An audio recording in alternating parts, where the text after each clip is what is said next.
get started. First of all, welcome everyone. I'm happy to see you here. I would be even happier if you sat more in the front, because this is a working papers seminar and we'll be discussing these papers. So if you want to be heard, it's easier if you sit up here front.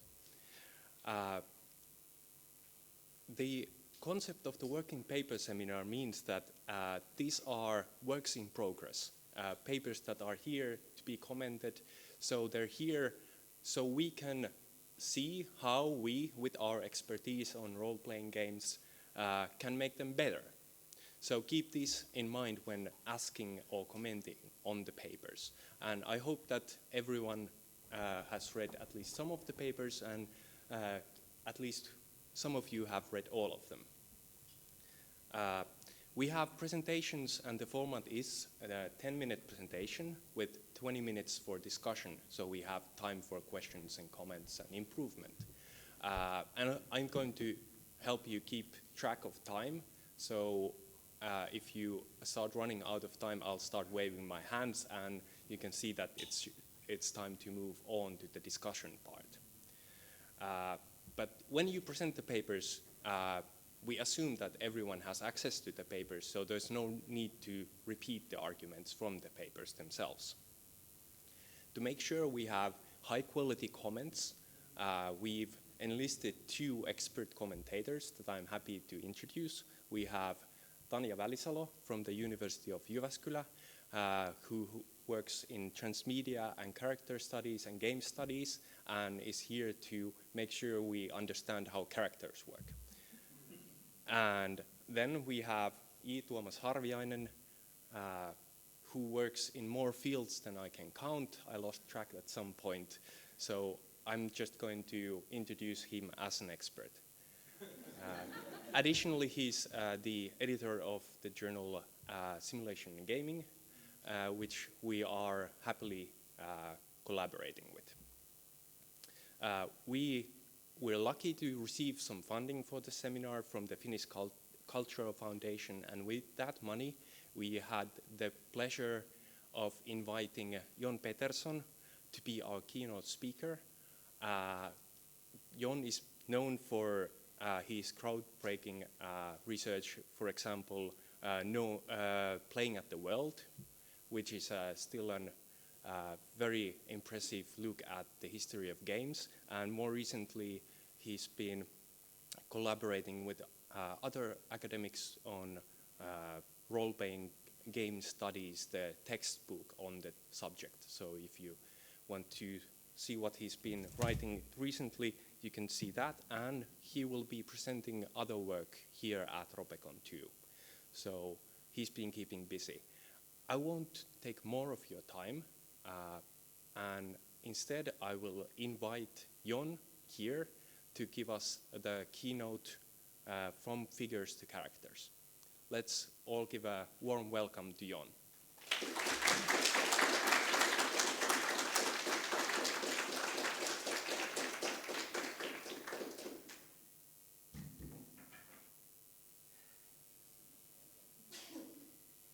Thanks so much, and really, thanks for having me. It's funny, most people in America would say John, but actually, Jan is the proper pronunciation of my name. I was named after a guy named Jan Larsen, who was my father's best friend, who died in a snowmobile accident shortly before I was born. True story. So thanks so much for having me here. Thanks to the Ropecon organizers for bringing me. This is actually my second visit to Helsinki. And I was also here in the summer, it was probably in 2005 or so. I was here a little earlier, a little closer to the solstice, and I saw even less darkness in the night when I was here then. I flew in from Montreal yesterday, and so yes, I may be a little jet lagged, a little shaky, but I had some coffee, and we're going to do this. It's going to be a lot of fun. So today I'm going to talk a little bit about some of the research and writing that I'm working on now, which I understand at least one person in this room has actually seen a draft of some of the material that will be appearing in one of my forthcoming works. But, it has been a major theme of my work since I started that it's kind of hard to draw the line between this thing we called wargaming and role-playing games. And the more that when I got interested in just how far back everything went, the more I discovered that so many of these concepts that are just, we consider intimately intertwined with Dungeons and Dragons and the many games and the traditions that have followed us, followed it, in fact, had these roots in wargaming.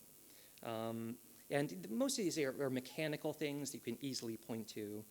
I personally was surprised when I first started researching this, how far this idea of a referee that you would have like a dialogue with was something that we could find back in war games that went to the 19th century as a resolution mechanism. I kind of thought naively at the start of my research that, war games, you push your own counter on the board and that's, or maybe on a miniature sand table, and that's kind of how things worked. But just that notion that you engage through words with the referee and kind of explain your intentions and then learn the results.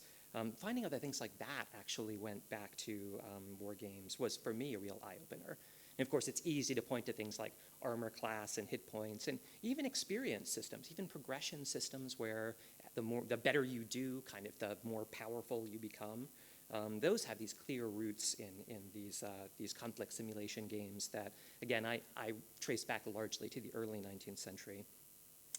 But today I want to talk more about something that kind of transcends the rules, transcends system, and has more to do with kind of our attitudes towards play that were unlocked by this particular movement that I think largely started in the 1960s of going down to the individual level in war games.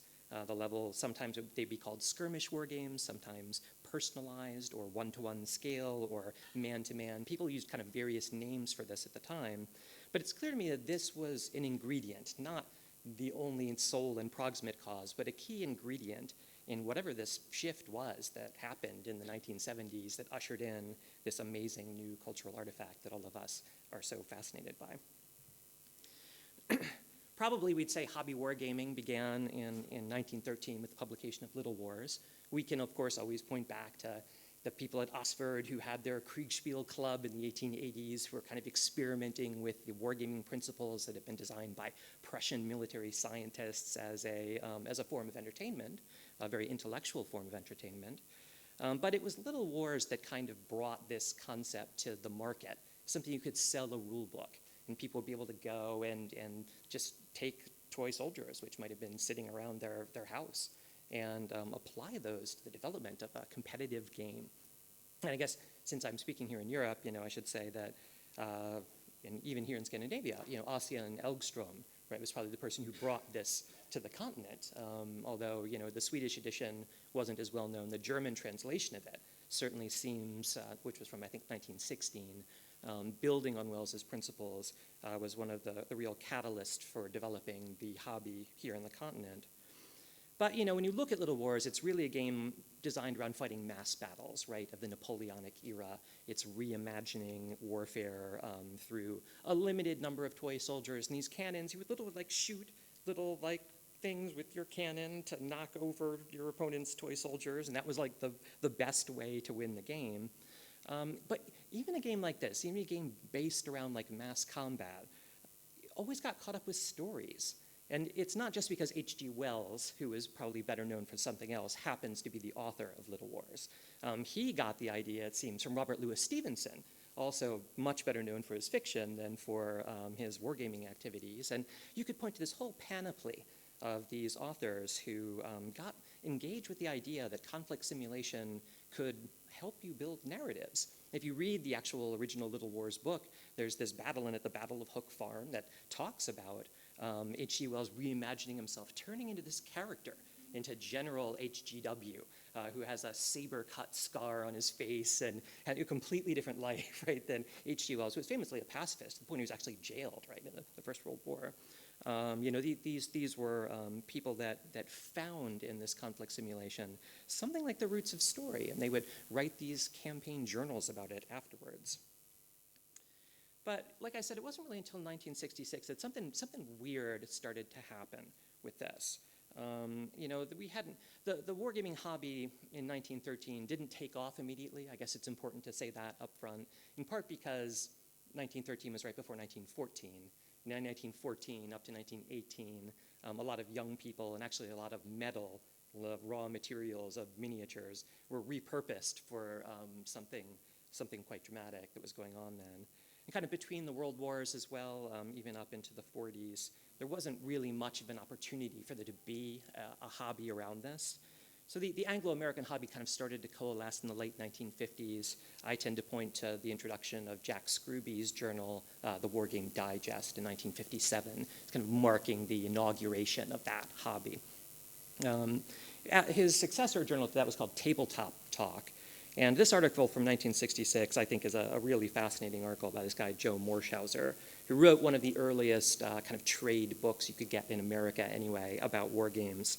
And he developed something called the roster system. He would, even when you were playing with a mass scale where one figure might represent 20 or 100 soldiers on the battlefield, he wanted to keep individual rosters, like almost a character sheet for each of those figures that kind of talked about who they were and how much damage they'd taken and things like that. But in '66, he proposed this very interesting individual scale for the roster, a humanized roster system. And once he proposed that you keep a roster for each individual figure, he started asking these questions, saying things like, think about it in human terms. Does this particular man have good, bad, or average eyesight? Is he a big, rough, tough man, or just an average man? And as you go on in this article, Morshauser even talks about things like, should this figure potentially improve? If they, survive battles, should they be better at fighting the next battle, this individual figure? And they would keep these logs that would contain hundreds of these individual soldiers and kind of what their experience had been. And once this started to take off, by 1969, Don Featherstone, who is maybe the preeminent voice of English wargaming, the author of the 1962 War Games, and then, of course, the editor of the Wargame Digest, the most widespread and important journals of the 1960s that focused on conflict simulation. He saw fit to include in his 1969 book, Advanced War Games, just a few pages about personalized war games. And as he says, these individual scale figures brought to the tabletop battles a strange sense of compassion, a self-identification with the little figures. It was harder, I think, to feel that compassion for like kind of an undifferentiated, okay, there's 100 figures represented in this roster. But once you got this down to the individual level, once you were naming these soldiers, maybe even thinking about where they came from, something started to happen. And Featherstone's books were very widely read in the wargaming community, and they got a lot of people thinking about how to make these war games more personal. So in short, these individual scale soldiers, they gained names, ranks, backgrounds, you want to know where they're from, and some differentiating characteristics came into it following Morshauser's model. Things like, well, is this a good hand-to-hand fighter? Is this a good marksman? And these things started to kind of inform a much deeper level of simulation than anything had before. And obviously one next step in that was moving away from controlling a squad down to the level of an individual character. That, I should say, an individual figure that the player directs. Now that figure may in turn have subordinate figures that it controls, and this was also a feature of Dungeons & Dragons well into the 1970s, right? So it wasn't necessarily that you just had one figure. We can only point to a couple of games with that quality. I think also the naval games of Fletcher Pratt is a good example of this, where you kind of had one boat. It was like your boat, and it had its kind of character sheet as well. There's a bunch of examples like this that we can point to.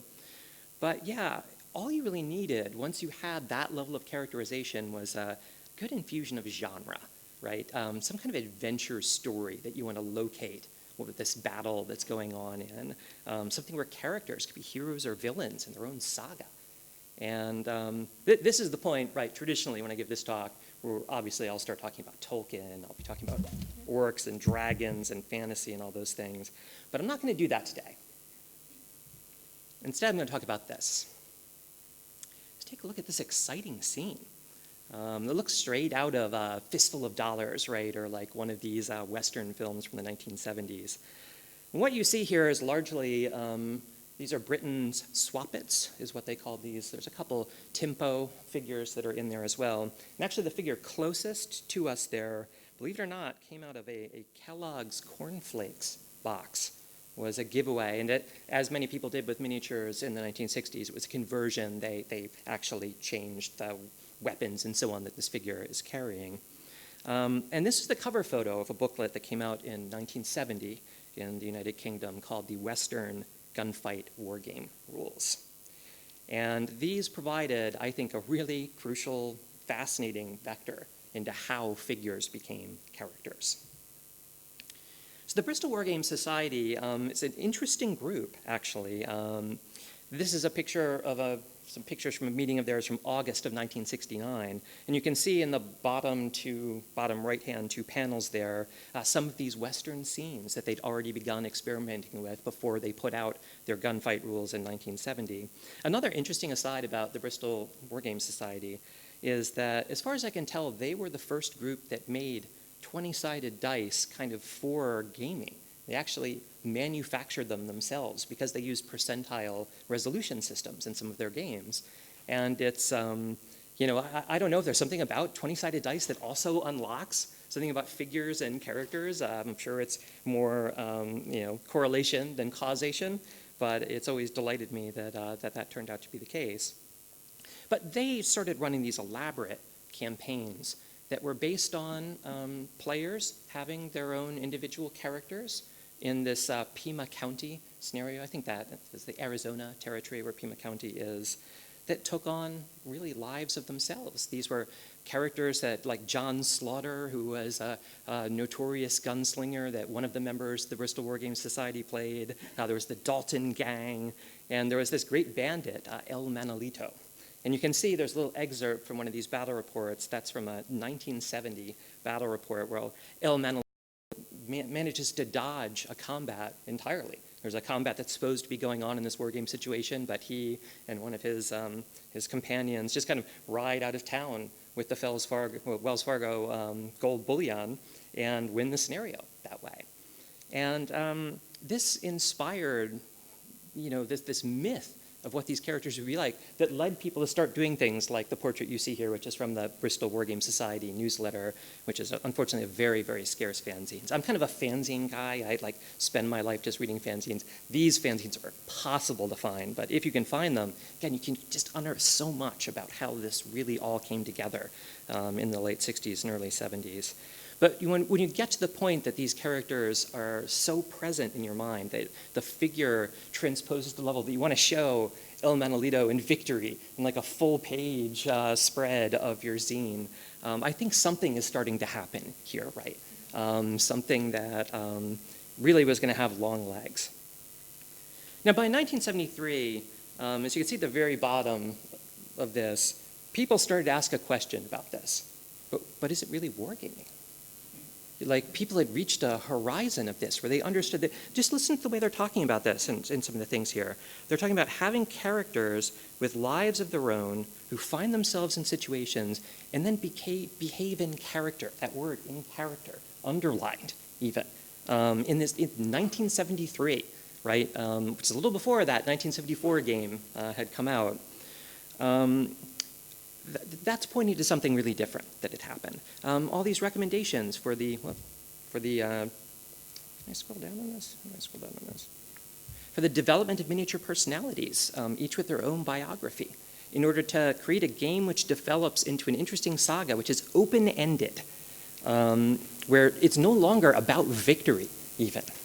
And so obviously, when you've gotten to that point, or you've reached something that is like a horizon, a limit around wargaming. And the great thing about it is this wasn't just something that was confined to the work of these Bristol gamers who, again, having experimented with this since 1969, by 73 had already realized what we're doing probably isn't really wargaming. Any case where being in character stood at odds with winning the game, you were going to end up in a situation where you're posing these same questions about what kind of game you're really playing. Some of the other sources I point to around this I think are really crucial to understand that all preceded D&D. Corns' Modern War in Miniature, which is a book that I write about a ton, because that dialogue is so vividly brought out in its pages. When you read just the first few pages of Corns, he's trying to explain to you what the rules to his game are. Instead, he just shows you a dialogue between a judge and a player where the judge is constantly, okay, this is the situation you're in. What do you do? And the players just say, well, this is what I try to do. And the turns are basically like 2 seconds long. It's so immediate. It's so personal what happens. And Corns felt that having that judge had this purpose to isolate players from the rules. You know, famously, Corns has this bit where he says that his game has only one rule: to simulate reality. You know, just have the events here be resolved the best way you know how. He provided some charts about how guns behaved in modern warfare, but he said, if you've got better ideas than this, use them. Discard anything we've got. Any resemblance to something we today call Rule Zero is purely coincidental, I'm sure. This is purely coincidental. And, you know, and I don't want to oversell the minis part of this. I'm talking about getting from figures to characters here. There's no shortage of board games we can point to that ended up having very similar kinds of dynamics to them. This one game, Dynasty, this is a game anybody here knows, the Otomo game Dynasty. It's a very obscure board game, although interestingly, some of the early adopters of D&D knew it very well. It's a game based on kind of Japanese feudal society where there's the emperor, there's the scholar, the warlord, the rice peasant, the wheat peasant, the silk peasant, and each player gets at the beginning of the game, of this board game, a pamphlet that says, here's how to act in character, and it says you should remain in character as the silk peasant until such a time as maybe you advance from being the silk peasant to the warlord, and then you get the warlord's sheet, and you now need to act in character as the warlord. You can find a whole series of these games that kind of start driving you to act in character that were coming out around the 1960s. And, you know, if we had more time today, I would also talk about the SCA and the various kind of LARP things that were going on around this time as well, which surely were also key influences on the shift that was forthcoming. One more board game you have to mention in connection with this is Fight in the Skies. This is a game by a guy named Mike Carr. Mike Carr would go on to be famously a TSR employee, editor of the Player's Handbook, and so on, that he first put out in 1968. And you know, Fight in the Skies has these dictates. After it had been around for a couple years, it's first published in 68, by 1970, when Carr wrote about it, he was encouraging people to think about their pilots and to have them perform according to their personality, not yours. Because that would just be more fun than, you know, just trying to think what's the best tactical thing I could do to win in this situation. Even if being aggressive isn't the best strategy for a particular battle that you're fighting out, play like, you know, this is what this person would be doing, and think about it that way. And again, it always seems like there's a ticking clock. Once you get these things down to that individual pilot or individual soldier level, after a couple years of messing around with that, this in-character stuff starts to come into it. And you just see this through kind of so many vectors that came together then. Now, the famous ones in traditional talks I give about the history of D&D, I always show this picture and talk about the Twin Cities and the Brownstein games. That fellow there to the far left who's leaning across the table, his name is Dave Wesley. And Dave Wesley ran these Brownstein games in the Twin Cities where Dave Arneson, who you can also see, he's the guy with his elbows on the table kind of in the back there. Dave Arneson would take on these individual characters in these military scenarios that nonetheless had roles that would be played by people who were not soldiers. In the first Brownstein, famously, this took place in this fictional German town of Brownstein. There was a university, and the students were becoming radicalized. The French were approaching, and Dave Arneson played Student D, who got too radical and ended up challenging the local Landswehr colonel to a duel over his refusal to engage with the French as they approached and things like that. And not entirely coincidentally, one of these follow-up Brownstein games took place in a town called Brownstone and was in fact a Western setting. Everybody was reading what everyone else was doing. Copies of Wargamers Newsletter where you would be able to read reports from the Bristol Wargamers. They reached the Twin Cities. They saw these things. All this stuff just gets commingled. It's never arborescent, right? It is always rhizomatic when you look at how these events trickle up into the intellectual commons that is hobby gaming. Interesting, Mike Carr, the Fight in the Skies guy, of course, he played in these Brownstein games. And in Brownstone, he played the Preacher in Brownstone, which I'll get back to in a second. Moses Parsons was his character's name. Now, any time that you get someone and you put them in front of a beautiful miniature setup like this one you see here for the Siege of Bowdenburg. This is 1968. We are at the first Lake Geneva War Games convention, and the second figure from the left there is Gary Gygax, who is sitting over that table, basking and just, it was like the high-end graphics of their era was these like miniature deployments. There's this beautiful castle. You can only kind of see a little bit of it off to the right of the screen there that they were playing with. These kinds of things got people so engaged with the possibilities for the adventures, the stories that you could have in the scenarios that they were depicting. And that got Gary interested in all things medieval. And famously, that led to the publication of Chainmail. And it's from Chainmail. I guess I said earlier I wasn't going to talk about Tolkien. I guess I've now come back around to where I'm going to be talking about Tolkien and Robert E. Howard and Balrogs, dragons, goblins, wizards, all that good stuff that went into Chainmail. It's important to note I show some figures on the right of this. Those are Jack Scrooby's original figures, that same Jack Scrooby he did the Wargame Digest, which are among the first that were made for fantasy gaming. Not a lot of figures were made for fantasy gaming until really the end of 1973, and Scrooby made these particularly for Chainmail. He engaged with Don Lowry, who was the guy behind Guidon Games, who originally published Chainmail, and corresponded with Gary. I've even seen some of Gary's notes on these figures and things he wanted Jack Scrooby to do differently to make sure that you're really able to get characters you could plug into and understand and identify with. When you read these Chainmail battle reports from, say, 1971 or 1972, you see these individual characters. Chainmail had this whole section of man-to-man combat. Once you bring these things down to that man-to-man level, something starts to get unlocked. And you can read about the warlock, the name escapes me now, but you read about Count Errol, who loses his magic sword in one of these battles. And, will the sword be found later on in the campaign? Who can say? But, of course, it was this stuff that Dave Arneson picked up. Dave Arneson was an early adopter of Chainmail. And his Blackmore campaign was, at least in part, based on the Chainmail rules and on the fantasy simulation systems. But again, because you're playing these individual characters, suddenly you start to have these squad-level adventures. Suddenly those squads of adventurers might be able to go down into a dungeon. And suddenly all these things start happening that really hadn't happened before. Interestingly, Mike Carr, I mentioned that he was the preacher in Brownstone. He was the village priest in Blackmore, around the town of Blackmore when they ran that adventure. And of course that triggered the introduction of the cleric class. In Chainmail you only had kind of a fighter and a magic user class, and the cleric class was inherited from Blackmore.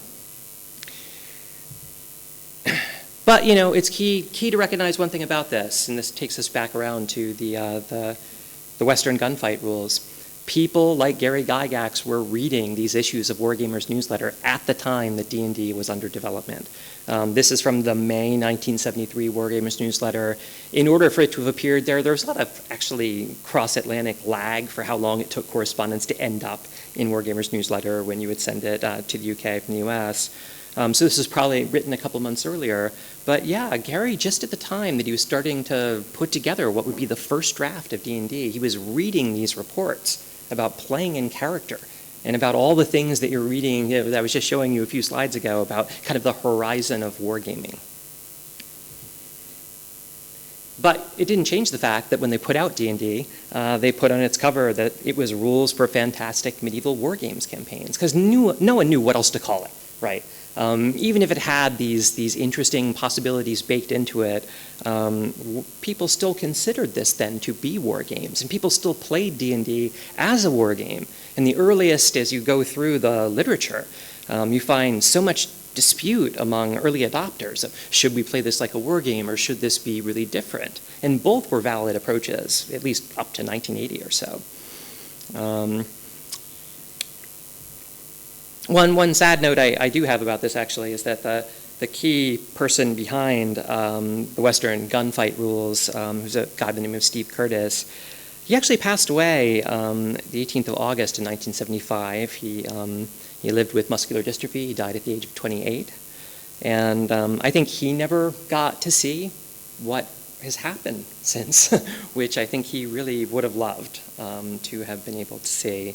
And I think this is the thing, though, when you go back through this history and you find these precursors, these parallels to the development of role-playing games, it is kind of a common thread that so many people who made contributions have been overlooked, in part maybe just because they never even lived to see what happened afterwards. So I want to talk a little bit more, shifting gears of, okay, is it really wargaming is the question. And even if you ask Steve Curtis, is it really wargaming, he would still try to say, yes, it is, I promise. There's a conflict simulation part of this. I know there are these sagas and stories and adventures and characters, but also this is conflict simulation. When the term role-playing got attached to D&D and the games that followed it kind of accidentally. It certainly wasn't something that was planned for in any meaningful sense, and it immediately became up for grabs what role-playing meant, what it meant for role-playing to kind of get attached to this tradition that a lot of people still considered to be wargaming. And this is an incredibly complicated question that a lot of smart people have thought about a lot, and I'm not going to pretend that I have an easy answer. But I will say that definitely part of it is the way that phrase "in character" was interpreted by people who tried to play these games and to project into them, okay, if playing in character is part of that, what does it mean for something to be a role-playing game? And a lot of that comes down to characterization and to abilities and to the ways that people attempted to quantify what it is to be a person. And I talked about how Morshauser, even back in 1966, was focused on, okay, how do we figure out, do you have good eyesight or bad eyesight? And in the Western gunfight rules, you could be a novice gunfighter, an average gunfighter, or a veteran gunfighter, and that would have effects on like how well you could shoot and things like that. But you begin to see in the wargaming tradition in the 1960s things like Tony Bath's systems for specifying more kind of non-combat attributes of particular characters. And Tony Bath leveraged this system largely to dictate the behavior of non-player characters. But once these ideas were out there, that you might want to be able to specify what's your personality, what's your general disposition, right? How moral are you? How generous? How loyal? Are you good looking, right? Are you smart? These kinds of things ended up having a huge impact, I think, on the way that people understood role-playing once that term got attached to it. It got to kind of plug into this existing tradition of characterization that had preceded it by many years at this point. Probably when I was writing Playing at the World, if you had to ask me if there's any single thing that I found that was like my favorite thing, it would probably be this. This is an excerpt of the Wizard Gaylord sheet. This is a sheet from Blackmore from before D&D came out. And I think to this day it remains the earliest character sheet we know of in the tradition of D&D games. And it grouped under this heading of personality a whole bunch of these attributes. And these attributes I think we can show through various intermediary structural steps between them. They did grow from what Bath had described. But they get in these things, these brains, these looks, that he has credibility, that is credibility, is what he's trying to go for there. These kinds of things then were quantified. Originally, you would just roll 2d6 for these attributes when you were doing this in Blackmore. You'll see that some have been crossed out, though, and replaced with these inked-in values, and that cunning has been added at the end. That is actually... those attributes, brains, looks, health, strength, and cunning, were the original 5 abilities that were in draft D&D. And so obviously brains became intelligence, health became constitution, cunning became wisdom, And there was no dexterity. You only had 5 abilities in the 1973 drafts of D&D. So this sheet, again, when you find these little pieces of archaeological data like this, you get to see the transition from the original Arneson system to what the D&D system was becoming in 1973, just inscribed in it, inscribed in some physical thing that you can like hold and look at. But I mean, it gets to be an interesting question. Once you're specifying things like intelligence or brains, kind of what does it mean to play a role where someone has brains as a stat? Let alone what it means for someone to play a role that has sex as a stat, that may be the first of a set of problems that these early games had in terms of how those kinds of things were used and understood. But they were in the scope of simulation, and they were used for certain purposes in Blackmore, not so much in D&D. This is how it ended up in D&D, of course. This is kind of the first character sheet. There were no character sheets that shipped with D&D in 1974. Gygax and Arneson just recommended that you jot down a few things like this, just a handful of attributes on a piece of paper. Of course, this isn't complete. You would also have equipment. And you would also have alignment. And the fact that alignment is missing from this is something that is very material to how people understood what it was to play in character. But you do see, if you look in the 1974 D&D rules, and you look in the section under intelligence, there is a thing that suggests there, and it's just kind of a throwaway suggestion. Maybe it's the job of the referee in D&D to police your actions, and to kind of, if you propose to do something, maybe the referee can say, I don't think you're actually smart enough to have proposed that. Or if you're really smart, the D&D can say, I don't think you're dumb enough to have proposed to do that, and maybe you should choose a different course of action. And that and alignment is the flip side of that, began to internalize this kind of inner voice for the early adopters of D&D, where you had to think, is what I'm going to do going to be policed? Am I doing this wrong? Do I have some responsibility to act lawfully, right, for example, in some situation? Or if I'm chaotic and I'm trying to do this, is the referee going to penalize me in some fashion? And yeah, I think this had a tremendous amount to do with, once role-playing came around as a term, with what people thought it really meant. As I said earlier, like kind of role-playing was something that appeared in reviews. There were early reviews of Dungeons & Dragons, On Guard, Empire of the Petal Throne, all games before 1976, where Richard Berg, who worked at SPI, writing in journals like Strategy and Tactics and Moves, he just kind of threw these terms at these games: boardless, freeform role-playing. And once people heard that role-playing, yeah, it kind of captured their imagination, but there was nothing that told you to play a role in any meaningful sense in these original books. And so it's just these few hints like alignment matters. When the Paladin class comes out in 1975 in Greyhawk, the Paladin actually could incur a system penalty for not being lawful. And there's even earlier vestiges, clerics who use the finger of death, right, the reverse of raise dead. They could have their alignment reversed if they did that in a circumstance that didn't seem appropriate for their alignment. And yeah, that started to make people think very differently about these games. And again, this is something that seems like just one more adjacent step beyond bringing things down to that individual figure scale. Another big part, of course, of this story is progression, is the idea that you're going to get better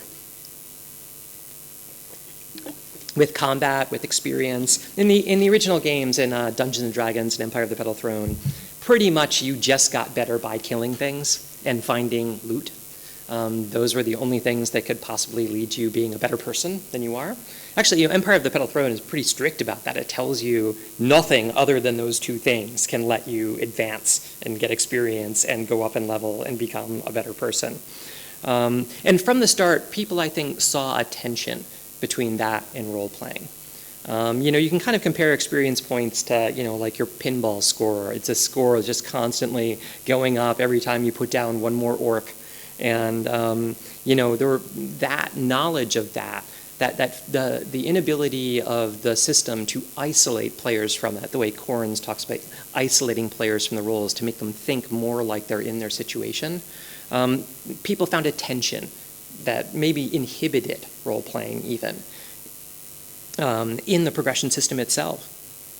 That much said, I mean, pretty much everybody agreed it was also so addictive and so compelling and something you just wanted to be able to do no matter what, that it was hard to divorce these games from it once progression became a big deal in these games. And this idea of stratification, as I said, has existed in these war games since time immemorial. Level, what would become level in D&D is obviously grounded in this.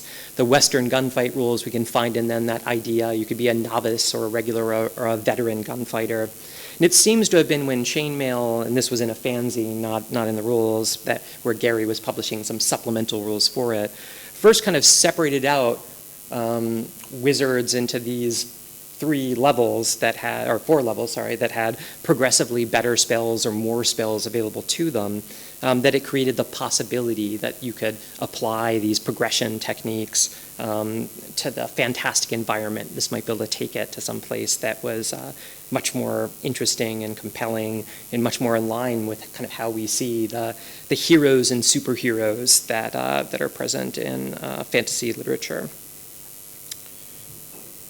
And yeah, that turned into this. I mean, Blackmore took that stratification of wizards, it turned it into a level system.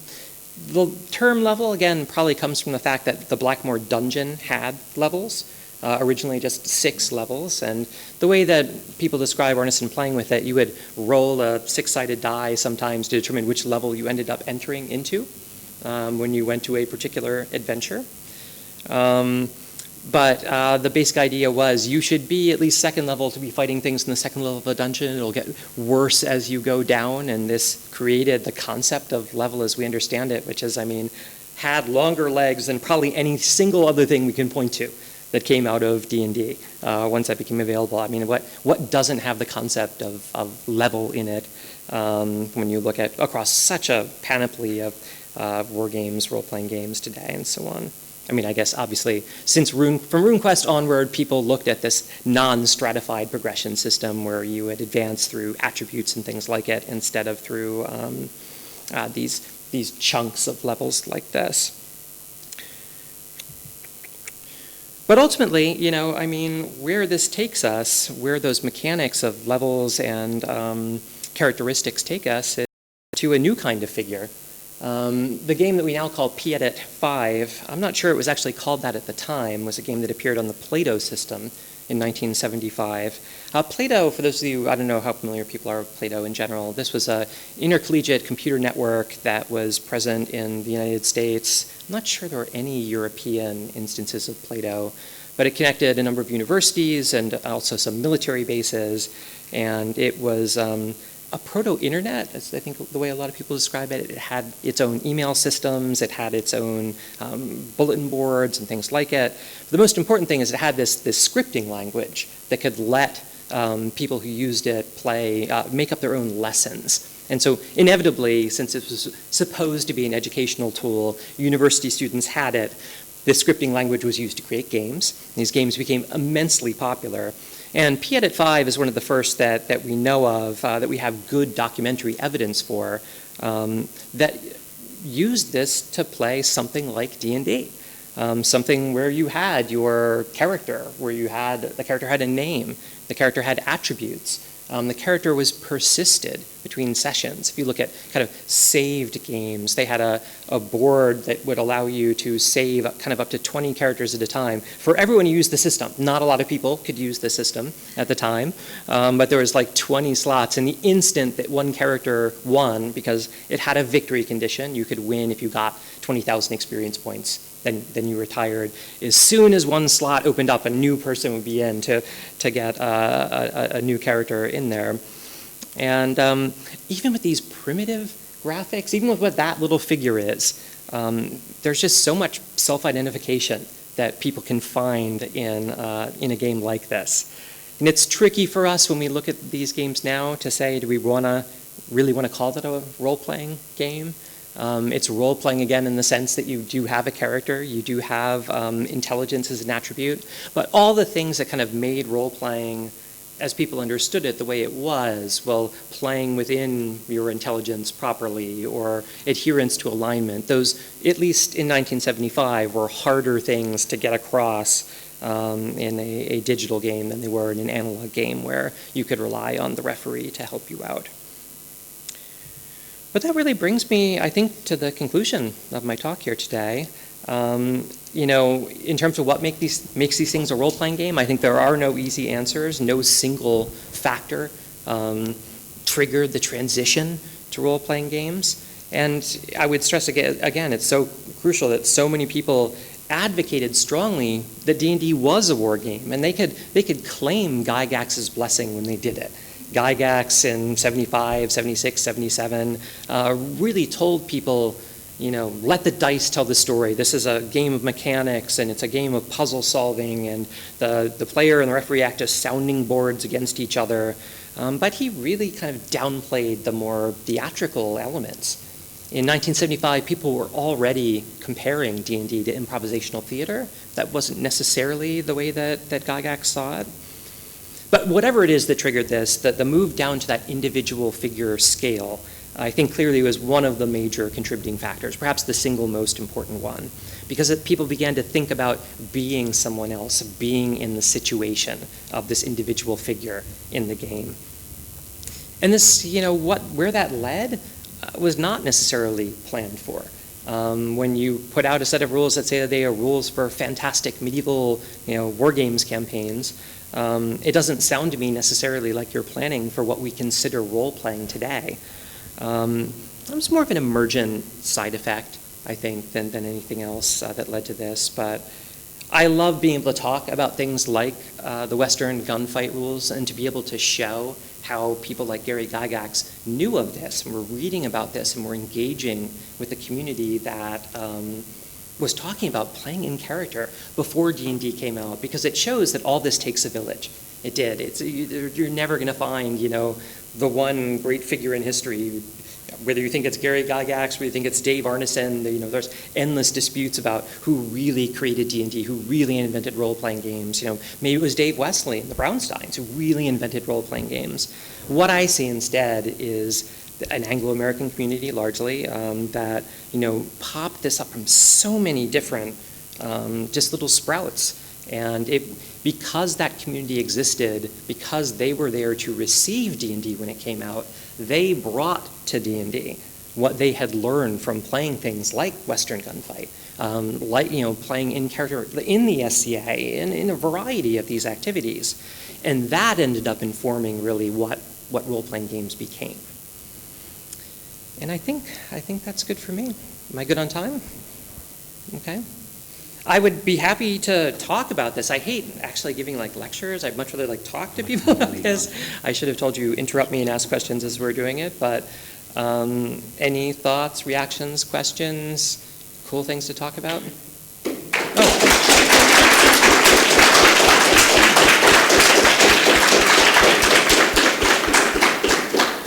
We are streaming this, so if you make a comment or question, it might end up on the stream.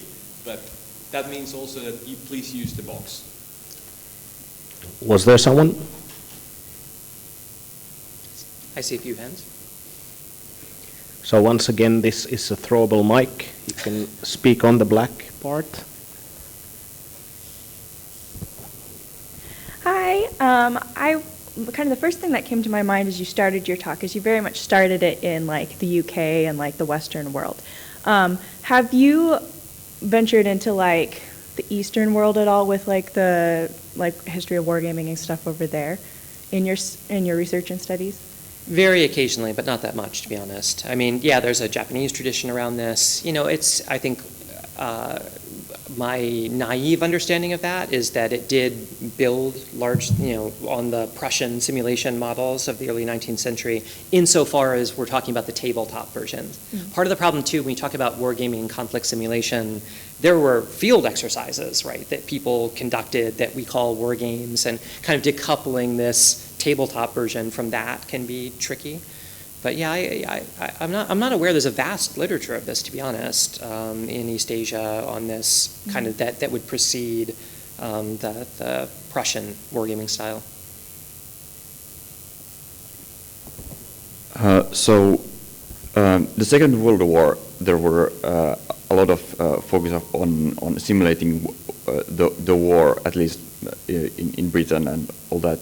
Did that or anything that they did affect how war games later developed? Like, did Second World War in that aspect affect it? Do you mean the professional wargamers, or do you mean the hobby professional war games, or how it was like the simulation part where people would have to anticipate how the opponents might think and stuff like that? Definitely, no, definitely. I think they did. And I mean, even if we go back to the story of the Prussians in the 19th century, you know, this was a tool that was created to train officers to issue clear commands during war.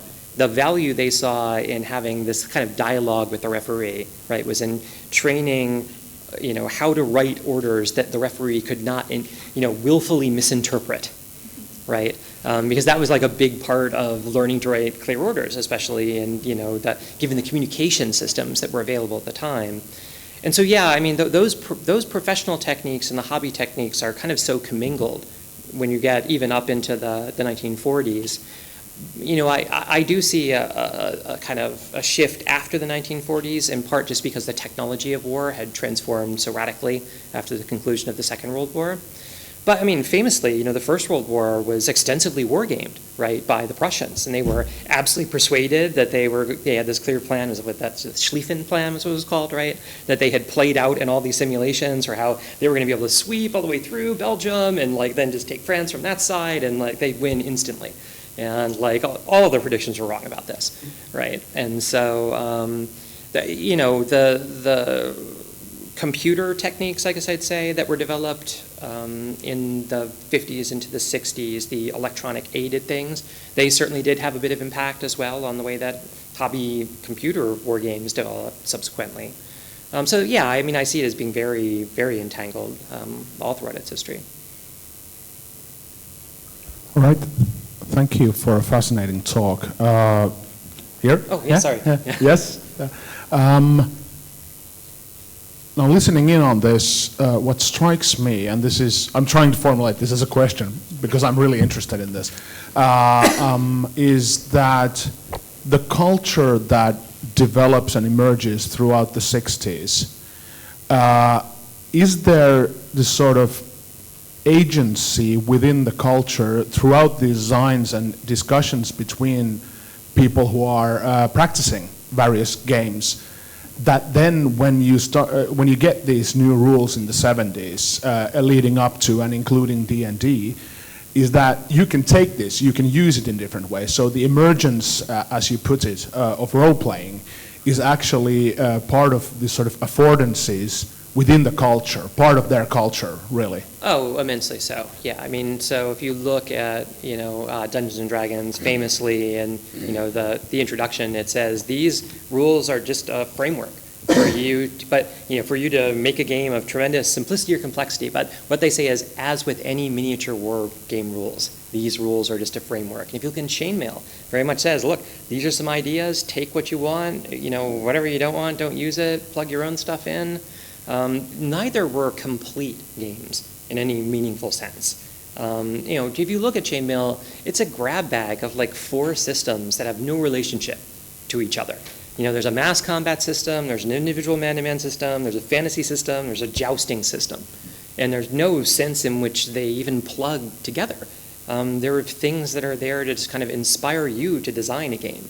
One of my favorite quotes about D&D from an early reviewer, this guy John Freeman, who was principal at Automated Simulations, which became Epix, very early computer game company.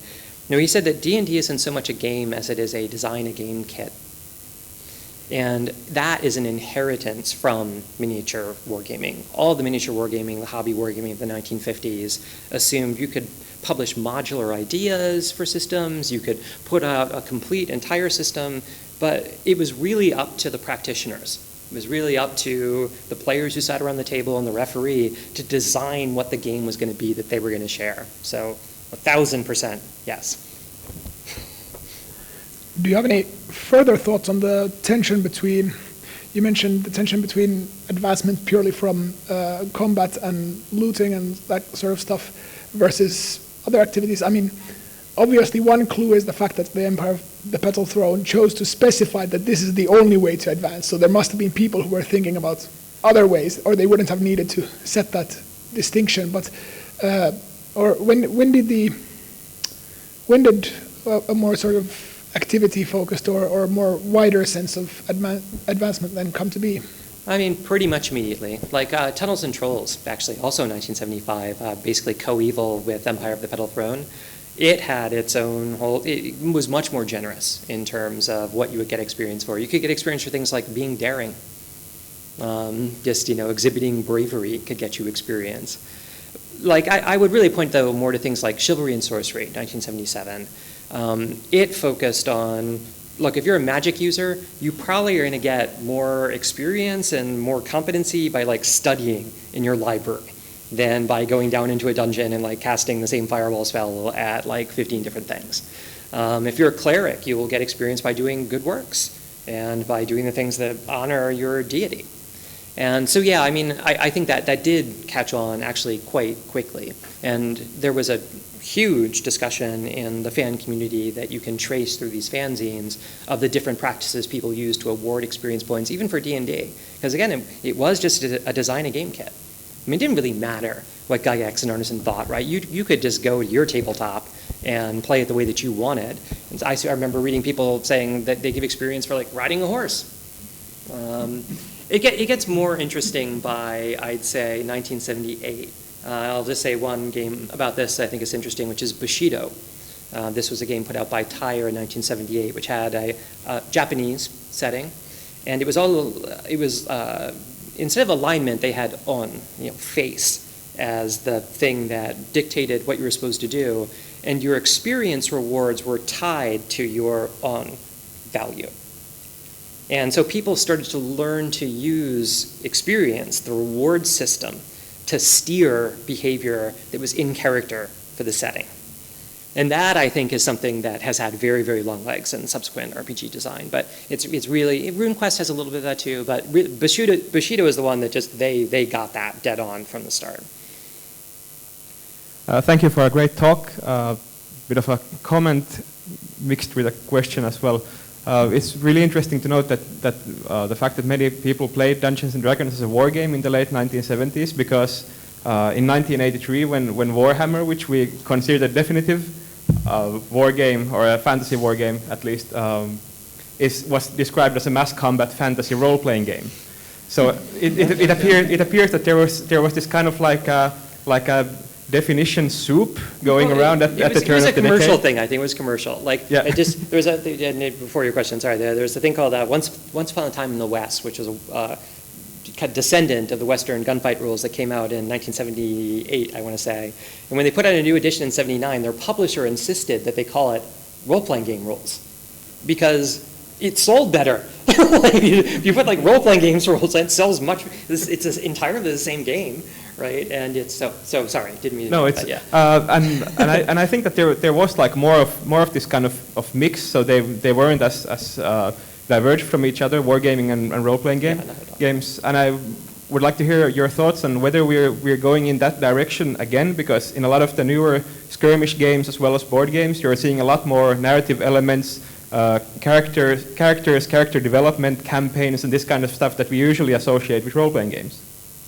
Yeah, so I mean, I think this tension has played out since role-playing got accidentally attached to this genre of games, of like kind of how you balance. When I was talking about how Corns wanted you to be isolated from the rules, right? You as a player don't even think about the rules. The referee knows the rules. You just tell the referee what you want to do, and you get back the answer. To some people, that was the epitome of role-playing. But there was also a set of people who said that made them feel completely helpless. Like spectators, like you can't make meaningful decisions. You have no agency if you don't understand what the effect is that things you propose to do have in the system. And so, and this is a slider between those two extremes that people have experimented with for decades and are still doing so today. And I think a lot of these games today that are trying to have more closed systems, and I would even group Powered by the Apocalypse games than this, right? Where you define, the MC has like defined moves, and the attempt to close this down into something that's more manageable that way. Yeah, it's just a reflection of a tension, maybe a design flaw that was built into role-playing games from the start. Thank you for your talk here. I wanted to ask your views on how these games, they seem to have different views on sort of implicit theories of individual differences that manifest on, well, I've always thought that D&D has this background in war games, and it has affected that it has level system. I mean, Redbox D&D had this even, no matter what you are playing, thief, mage, or fighter, or anything, number of your underlings depends on your level, which is sort of fascinating that the more experience you get and more underlings you end up having. Whereas it has levels, a number of underlings on depending on levels, whereas, for example, RuneQuest has a very different view on where there are no levels, and it has different ideas on those individual differences. They are so fascinating. Is this result, do you think, from the background in wargaming for D&D? So I think it is. So definitely, there's a certain amount of that conflict simulation which D&D was unwilling to relinquish, right? That RuneQuest maybe does a better job of relinquishing. Though, at the time, there were people, I can point to reviews of RuneQuest where people said, this is still just a combat simulation game. Like, how do we get to a game that isn't just about, fighting and, even if you manage to get rid of levels, obviously, because the objective in RuneQuest, as was originally done, was to get into a rune cult, right? And there were like all these requirements for what it took to do that, and that was effectively a stratification level, I think, that was built into it, and it had its set of behavioral prohibitions and advantages that were associated with it. So it was really, I think, LARPing, and especially like SIL, the Society for Vernacular Literature. I think that style of LARPing, when that started to emerge in the early 80s, that's what pushed all this way to the side, right? And turned this much more into a much more pluralist, multiplayer, less referee-driven, much more driven around social factors and around resolving stories and things like that. But I will give Greg Stafford props for having developed one of the earliest, I think, published things that, to me anyway, feels like a parlor LARP situation. I don't know if that exactly answered your question, but. So, thank you for the awesome talk. It's hard to tell where the voices are coming from. I hear these disembodied mic voices, and I'm like, yes. We have, and you have, like multiple times in different places, kind of debunked the origin story of role-playing games as with Gygax and Arneson, and it's something that we seem to be like doing kind of all the time, and kind of going back into older stuff and finding GM player dialogue written in some obscure old parlor game or something. And we seem to be doing all this stuff like all the time. But still at the same time, we're so incredibly stuck with the idea of the origin story. Collectively, the whole scene is sort of, it's always like Gygax or Arneson or Gygax and Arneson. Why do you think we are stuck with the founding fathers? And do you think we'll ever get rid of the kind of the myth that we have already debunked so many times? Well, see, all right, Gary is born on July 27th, which is tomorrow. So tomorrow would be Gary's birthday if he were still with us. And I don't want to sell him short. For me, this is such a hard line to walk because yes, all of my work is about trying to, I think, find the sources outside of what that kind of originalist view of the chain is. And yeah, I still do deal with a tremendous amount just in talking to the community online of people who are so committed to the Gygax as the sole father, or so committed to the Arneson as the sole father vision. And there will always be a market for that. I would just like it to get to be like the market for people who think that the moon landing was faked, right? Because you're never going to get rid of those people entirely, right? There are people who think that they're still flat earthers, right? I mean, you're never going to get rid of like a total lunatic fringe around these things. I think in responsible scholarship, though, we are going to be able to get to a point where we acknowledge that there was this extremely diverse community that they're obviously in dialogue with. I think we point to Gary Gygax talking about these Western gunfight rules at the time that they're developing D&D. It's like not that hard, right, to just understand that there were all these sources that people drew on and that there are all these figures who contributed to this. And I guess my own personal stake in is I just want to try to shed a light on some of those people that were neglected.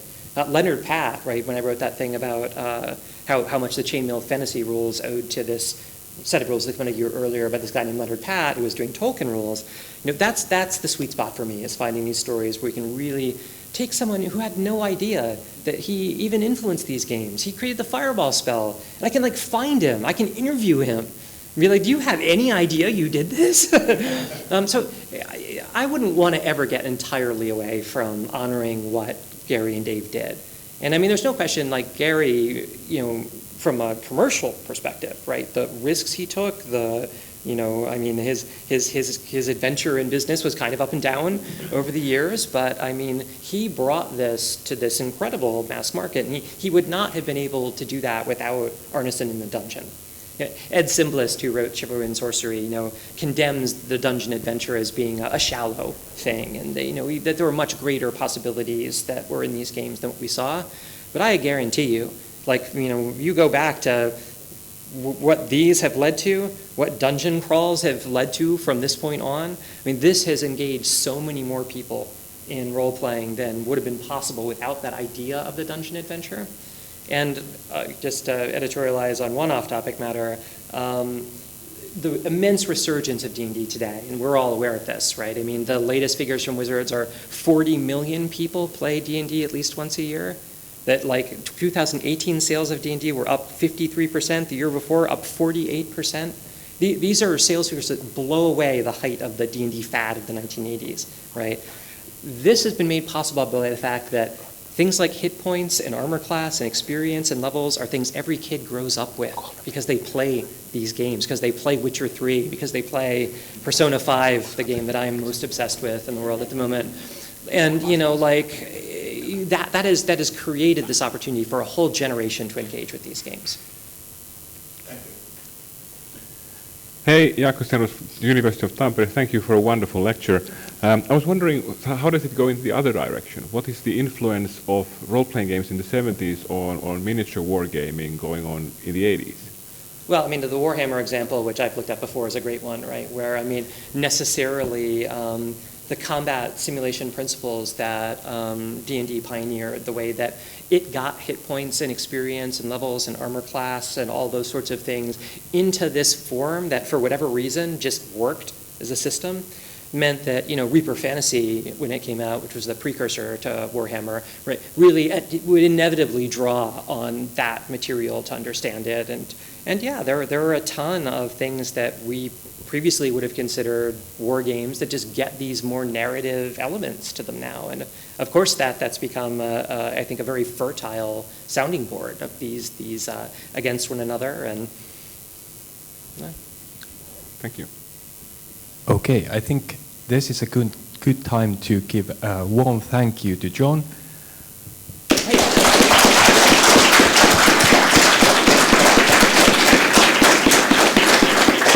Really, thanks for having me.